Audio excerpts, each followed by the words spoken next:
Welcome to On the GirdIron. I'm your host, Thomas Schultz, alongside my co-host, Chris Lauk, and we're going to be breaking down Syracuse's loss to Pitt, 44-37 in overtime at Heinz Field. Chris, we said this might be a trap game going in. It turned out to be so. What do you think happened down in Pittsburgh this week? Well, I think coming off that loss against Clemson, this team kind of had that motivation going into that game. They're going to win. They're going to beat Clemson for the second year in a row. Dino Babers got that monumental win last year in the Carrier Dome. So the fact that they could possibly do that in Death Valley, well, that'd be huge. But unfortunately, that was not the case here last week or 2 weeks ago. And I think that momentum kind of really hurt them, really hurt this team. They're 4-0. Then they get their first loss, and now they go into a game they probably should have won, arguably, and they just don't have that same mojo they had the first 4 games. Look, I think regardless of what happens at Clemson, Syracuse loses to Pitt this week. And here's why. Obviously, they lost to Pitt after a loss to Clemson. And I think their emotions got the best of them. I think they were still caught up in that game last week. They were pissed at themselves for losing that, knowing that's a game we should win. But on the flip side of that, I think if they beat Clemson, they're so high up on that roller coaster that they're going to fall into a trap game anyways to Pitt because they're still thinking of that Clemson win. They're not worried about Pitt. They're too cocky. They go in and lose. Obviously, we don't know what would actually happen, but I think this team is still... It's a much better team than it's been in the past, but it still is a work in progress in just staying stable and staying consistent, and they just haven't shown that yet. See, I think that kind of happened. I think this is more of a moral victory against Clemson. They beat the spread by a ton. They had a 9-point lead going into halftime. So I think the fact that they got almost 75 votes before going into that Pitt game kind of made it feel like, okay, they're good. They know they're good. Other teams are starting to recognize them. So I think the fact that they got hyped up kind of hurt them, like you were saying, if it was a win. But I think that kind of same factor came into play since people were starting to recognize them as a good team. And let's not forget, this is the team that always plays Syracuse tough. 4 of the last 6 matchups before this game last week were decided by 3 points or less. So these teams, no matter where they play, remember last year, Syracuse had trouble with Pittsburgh in the Dome. They only won that one 27-24. The year before that, it was an air raid all game long. Pitt winning by 15, 76-61 in Pittsburgh. But these teams, no matter how good one of them is, they always seem to go back and forth. And look, SU was in control early. They were up 14-0, and they just kind of got complacent. They let it get away from them. It was early, but they let Pitt get back into the game where they could have just put their foot down and stomped them the whole game. Well, unfortunately, I think this game was a perfect representation of their seasons the past 3 years. They start out early. They started a really good hot streak, 4-0 this year, like it was 14-0 in the game. And all of a sudden, second half of the season, second half of the game rolls by, they're getting stomped on by these other teams, and they can't really, their defense gets tired. Dungy is able to find open receivers as well, bad play calls, whatever it is. They just kind of crumble in the second half of the season and in the second half of this game. Yeah, look, you talked about Dungy just couldn't find the guys in this game. I don't think Dungy had his best game. He threw for under 200 yards, throwing for only 195, 18 of 38, wasn't even 50% completion. Had 2 picks, obviously the one that ended the game. That, to me, not a great play call, but really just poor execution on Dungy's part. But Chris, you mentioned how the receivers just didn't do enough, and a guy I want to talk about is Sean Riley. He's getting targeted a lot. He had 6 receptions, but he only had 29 yards. And so some of this is the scheming. I think a lot of it is just going to Riley for quick slants, just quick outs, whatever, getting a 3-4 yard gain. And I need to see more from Riley because he's an electric player when he gets the ball in his hands. And it's clear Babers wants to get him the ball, but he's got to scheme him open in better ways. We keep saying this, that Jamal Custis is the guy. He's our top receiver right now. But someone else has to get open in order for Custis to do his thing. They have to worry about someone else as well. If they keep double covering Custis, that pretty much eliminates our passing game. And I think that guy wants to be Sean Riley. He got the 6 targets, but he just can't make big plays. He's unable to get elusive and find open green. But meanwhile, Taj Harris we saw kind of step up in this game. 4 receptions for 64 yards, including a 27-yard pass that really kind of got the mojo going in the first half. But if Taj Harris is only a freshman, so if he wants to stay up there being considered for the number 2 wide receiver role, he has to stay consistent. Yeah, look, Taj Harris has made some big plays in big time areas for this team. I mean, that 27-yard gain, crucial for this team. He made a lot of plays last week and the weeks before. So he is slowly, quietly becoming the second piece to Jamal Custis. We thought it might be Sean Riley. We thought it might be Nykeem Johnson. But the freshman's really coming in and kind of stealing the show, even though the team's not winning. Maybe a lot of people aren't really focusing on it because they're like, the hype train slowed down. We're coming to a break. But look, this is a guy who, you mentioned he's a true freshman, Chris. He's going to be here at least 2 more years. So he is an exciting guy to keep your eye on. But really, I want to touch a little bit on Nykeem Johnson. He's electric. He doesn't get the ball enough, in my opinion. He only had 2 receptions, 26 yards. He had 1 for 19. So when he gets the ball in his hands, he makes plays. He's not going to take it 50 yards to the house every time or anything like that. But this is a guy who's only 5'8". He's a sophomore. He's going to be a Sean Riley-esque kind of player. And I understand Sean Riley may be the more electric playmaker, but I don't think he's as good of a route runner as Nykeem Johnson, and therefore isn't capable of breaking off big plays at the same rate. Well, of course, the sophomore Nykeem Johnson, another guy that could potentially break out to be that number 2 wide receiver. But something else I want to touch upon, we keep saying Custis is a go-to guy. On special teams, he's been that kind of Matthew Slater type guy, down the field, first player there no matter what, getting into the catcher's faces.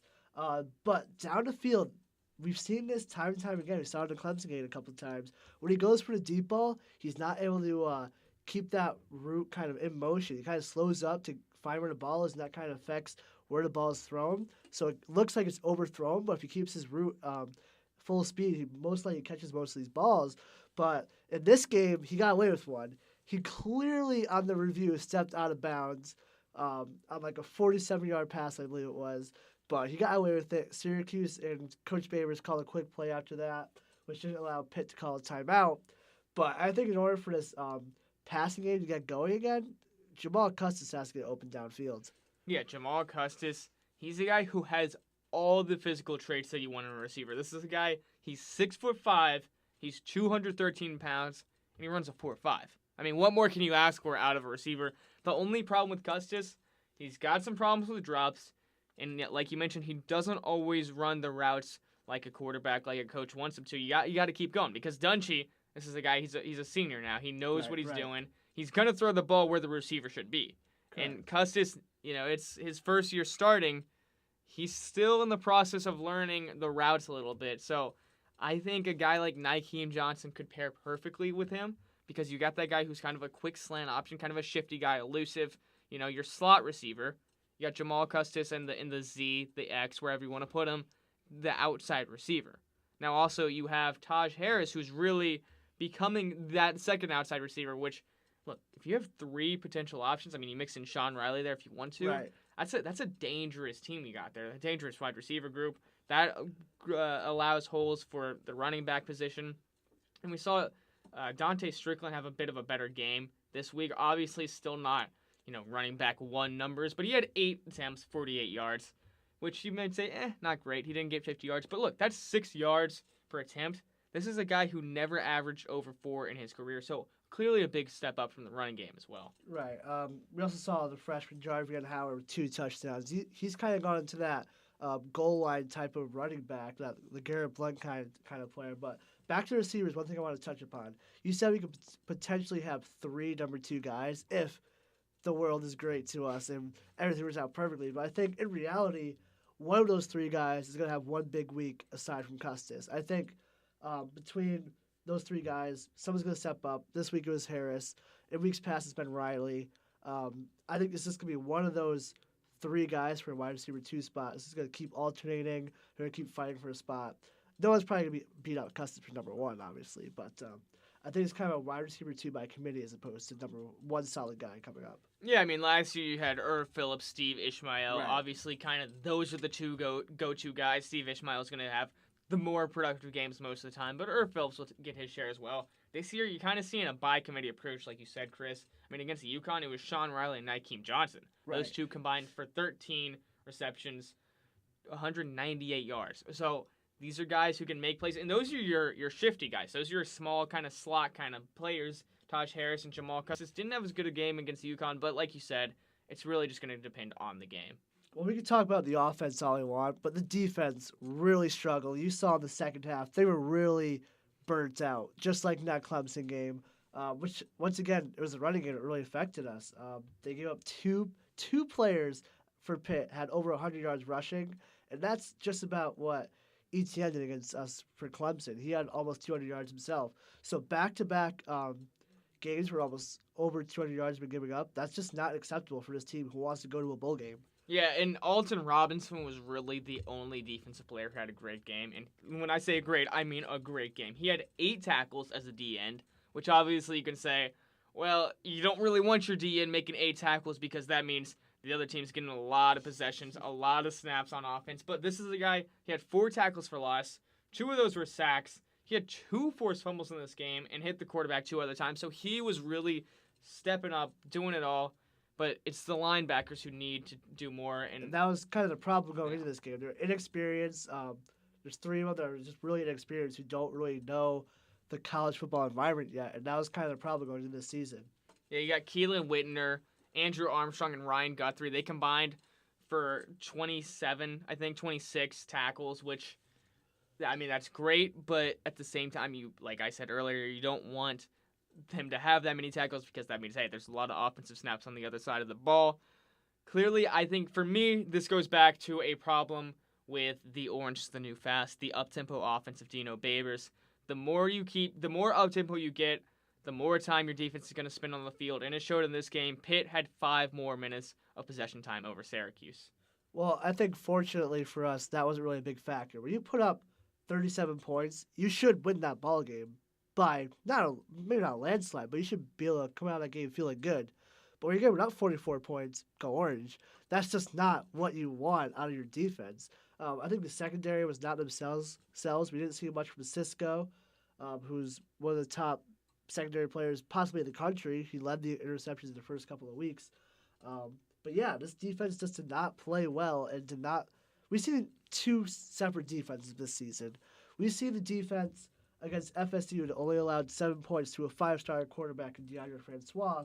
And then we see, like, Western Michigan in the game against Pitt. They're giving up 30-plus, 40-plus points to these teams they should be beating. Yeah, and I think a lot of it is Kendall Coleman. This is a guy who's coming in with 6 sacks. He was tied for 3rd in the nation with 6 sacks. But he did not have his regular performance. He really didn't help out his brother on the D-line, Alton Robinson. Kendall Coleman with just 3 tackles. Didn't get in the backfield at all today. He had 1 quarterback hit, but a relatively quiet day for a guy who's become a star defensive lineman for Syracuse. And yeah, like you said, I mean, Andre Cisco didn't do a lot. He didn't get burned, which is good, but you know he didn't make any big tackles. He didn't have any turnovers, which we've come to expect and really relied upon. And look, I mean, this is a defense. A lot of it was just big plays. They allowed a 68-yard touchdown through the air to Rafael Araujo Lopez, and they allowed a 69-yard run to Kadri Ollison. So, I mean, they had a couple of big plays that really hurt this team. So we're seeing the defense gave up over 300 yards rushing. That's not gonna do you justice in our last game against BC with AJ Dillon. That's just not gonna get you that win. They're not ranked anymore. That's a game that this Syracuse defense should be able to hold their own against and could potentially win. That would be a big win for this team. But if you're giving up over 300 yards rushing, we saw in Clemson again, Etienne just destroyed us. Dillon is just going to do the exact same thing. We see that the outside handoffs, the up-the-middle handoffs, they're beating us in just every sort of aspect of the run game right now. I mean, really what it is, the defense is just learning by getting thrown into the fire, and especially the linebackers. I mean, while Pitt destroyed us rushing, they had over 300 yards. Syracuse didn't have a bad rushing game themselves. They had 200 yards on the ground. Like I said, Dante Strickland earlier. Mo Neal did okay. He had 38 yards on 9 rushes. It's really been a running back by committee approach for Dino Babers this year. He's really using his 3-headed monster of Jarvin Howard, Mo Neal, Dante Strickland. And Chris, I really like what Dino's deciding to do with Jarvin Howard. This is a guy who's taken over the spot of Chris Elmore and become that goal line back. And you see a guy like Chris Elmore and you're saying, hey, he's 300 pounds. How is this He's guy? huge. How is he not getting into the end zone? But we forget, yeah, he might be 300 pounds. He doesn't have the burst of a guy like Jarvian Howard. Jarvian Howard is just a workhorse running back who is just a gritty player, and he's going to power through into the end zone or to the first down, whatever he needs to get. And I think his role will continue to increase as the season goes on, but I am quickly falling in love with running back Jarvian Howard. See, I agree. The first 5 games we've been seeing Strickland and Monil get the majority of these handoffs, but we keep saying week after week the running game is not doing anything. Meanwhile, if you keep feeding Jarvian Howard, we saw in this game here he gets 2 touchdowns. So if you feed him even more throughout the game, who knows what this running game can turn into for the Syracuse Orange. Yeah, and I think so. It's a big improvement from last year. The running game's improved a lot. Obviously, a tough loss to Pitt, a game you want to win. As we mentioned earlier, a trap game. But right now, this week, you got the bye week. And that's exactly when I think this team needs it. Look, you're coming off 2 losses, 2 really tough losses on the road. You're a little banged up, as everyone is at this point in the season. This is the perfect time for a bye week before you can get back on track. You got UNC next week at home in the Dome. It's homecoming that week, so a little bit more motivation. You're going to have some of the legends come back, and this UNC team isn't very good. Look, they beat Pitt 38-35 in Chapel Hill, but this is a weak UNC team. Well, I think being at home is going to be big for this this Syracuse Orange team. Back to the Loud House, we see where this crowd is really helping them win games. They're undefeated at home. They're 3-0. So that should definitely help them going into this game, but I don't know, being back in the Loud House, I think, is really a main factor. That sort of 12th man on the field, as Dino's often referred to as a excitingness of the home crowd. But unfortunately, these back-to-back losses might not draw out that 37,000 attendance like we've been getting, even 40,000 for the some games. But if they keep losing, no one's going to really show up to support them. Yeah, I mean, that's a fair point. But look, this is a team you cannot forget. This is still a 4-2 team. Correct. This it's not is bad. And one of those losses was to number 3 Clemson. You've only had one bad loss this year. There should still be excitement. Obviously, yeah, expectations are going to be down a little bit. The hype train has slowed. We're all aware. This isn't a team where people are saying, well, they lost to Clemson, but hey, 11-1 is still on the table. No, they lost to Pitt. We kind of know a little bit more about this team, but this is the perfect week to kind of get back on track. Don't let this thing get off the rails. If you have UNC this week instead of a bye week, who knows what could happen. I don't think this team may be mentally prepared to play somebody this week. Right. This is the perfect time to have their bye before they can go into the second part of their season. And remember, second part of their season with a healthy Eric Dungey, which is something that they haven't had the past couple of years, and really get back on track. You got UNC and NC State at home. Those are 2 winnable teams. It's nice you get the easier team first and then go into a little bit more of a challenge against NC State. But like I said, NC State not as good as they have been in the past.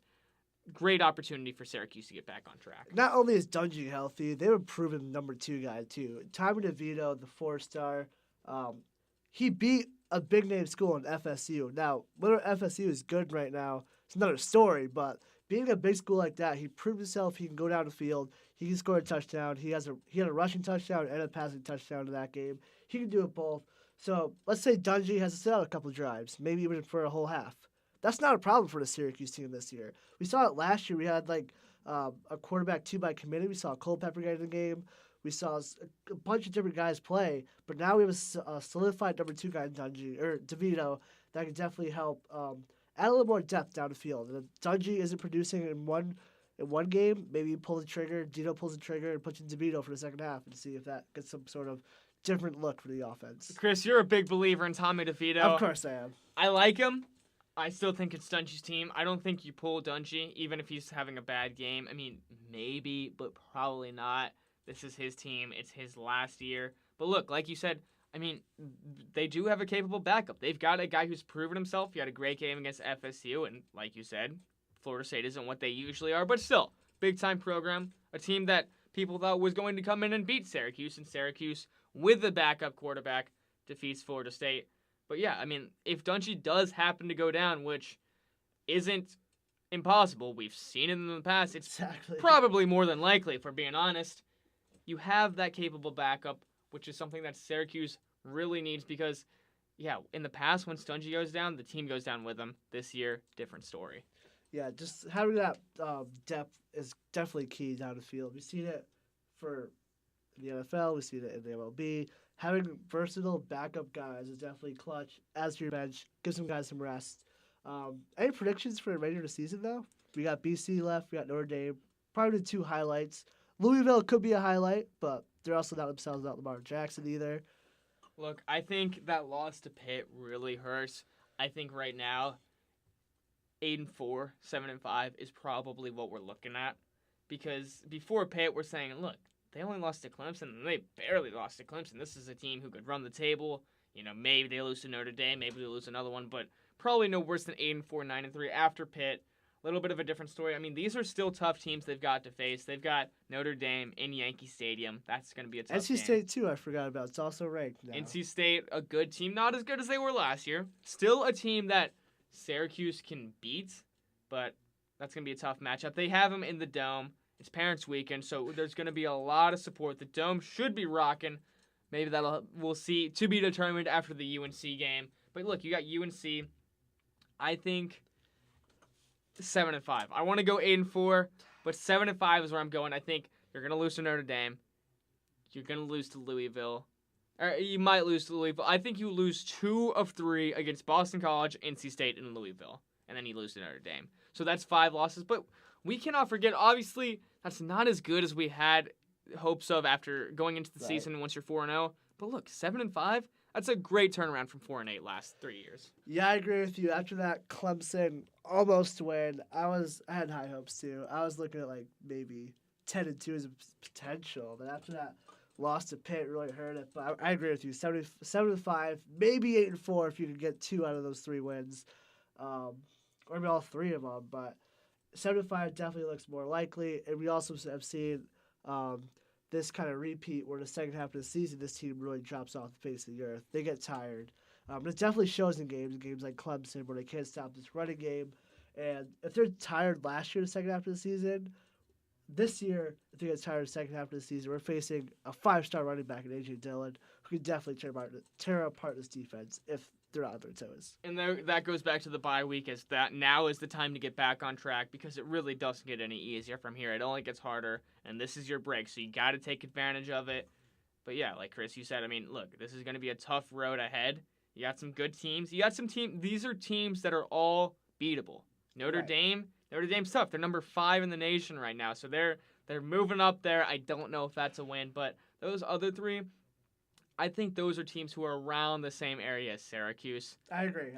So, look, these are winnable matchups. You just got to go out and win, and you have to have that mental capacity that they've been lacking the last couple of years, and that's going to be the difference from turning this team from a below-average team into a bowl team and then eventually into an above-average and 8-4, 9-3 regular season team. I think, unfortunately, it's safe to say that being ranked is out of the question. We all want it to happen. We came so close for it to happen. We were 28th. We were 3 away. But I think more of the focus of being ranked, which was probably the start of the season, one of the main focuses for Dino Babers, he kept saying this team was something special. This could be the year, something special. He kept saying that over and over in the press conferences.